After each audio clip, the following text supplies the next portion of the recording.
की बातों को सीरियस लिया होता तो ये ताल्लुक तुम्हारी बहू के हाथ में है। वो मेरे माजी के बारे में एक एक चीज जानता है। बीजान, आप प्लीज उसकी बातों को सीरियस मत लीजिएगा। आयला ना बहुत ज्यादा खुद तरसी का शिकार है, क्या कमी है ऑन में? वरना तो तुम एक चला हुआ पटाखा हो। बताओ ना मुझे। शादी के कुछ घंटों में खत्म हो चुका होता। ये तो मेरे ऑन का ही हौसला है। कौन सा बदला? कैसा बदला? उसने अपना नाम तुम्हें दिया।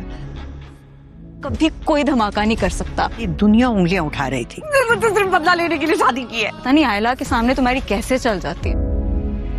तुम्हारे किरदार पर सारी अगले एपिसोड में आप देखने वाले हैं कि आयला बीजान को रो रो कर यही कहने वाली है कि वो ऑन के साथ नहीं रह सकती, क्योंकि जब जब वो ऑन को देखती है तो उसे अपना माजी याद आता है और ऑन उसके माजी के बारे में सब कुछ जानता है। हकीकतन आयला ऑन को नहीं बल्कि अपने माजी को फेस नहीं कर सकती और वो सारा इल्ज़ाम इसलिए ऑन पर ही डालती है कि ऑन ने तो सिर्फ और सिर्फ उससे बदला लेने के लिए उससे शादी की है। आयला को ये लग रहा होगा कि वो बीजान के सामने इस तरह से आंसू बहाएगी तो बीजान को तरस आ जाएगा और वो इस झोंपड़ी से उसे दोबारा उस महल में ले जाएगी। लेकिन बीजान तो यहाँ पर ऑन की साइड लेने वाली हैं और आयला को बार बार यही समझाने वाली हैं कि ऑन ने कुछ भी उसके साथ गलत नहीं किया, बल्कि उस वक्त उसका हाथ थामा है जब हर कोई आयला के साये से भी दूर रहने की कोशिश कर रहा था।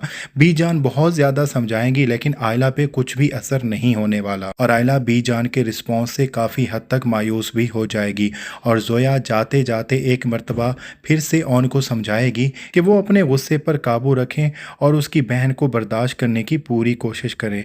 और ऑन भी यही कहने वाला है कि अब तक वो बर्दाश्त ही करता आया है। विमला को भी इस बात का पता चलने वाला है कि आयला और ऑन किसी हनीमून पर नहीं गए बल्कि वो घर से निकाले जा चुके हैं और अब खुद इंडिपेंडेंटली कहीं पर रह रहे हैं। विमला को ये बात सुनकर बहुत ज़्यादा गुस्सा आएगा और वो सारा गुस्सा वो शामी पर ही उतारने वाली है, क्योंकि अगर शामी ने सही तरह से खेल रचाया होता तो रिमला की यही सोच होगी कि अब तक ऑन और आयला का निकाह टूट चुका होता। लेकिन रिमला को अब इस बात का एहसास हो चुका है कि शामी से कुछ भी नहीं होने वाला और इन दोनों की शादी खत्म करवाने के लिए उसे ही कुछ करना पड़ेगा। दूसरी तरफ बीजान जब आयला से मिलने के बाद घर वापस आएंगी तो वो आरफा को समझाने की कोशिश करेंगी कि घर का सुकून अब रिमला के हाथ में है, क्योंकि अगर रिमला अच्छी तरह से शामी को अपनी तरफ मायल कर ले तो शामी बार बार आयला की तरफ नहीं जाएगा और घर में ये फसाद बर्पा नहीं होगा।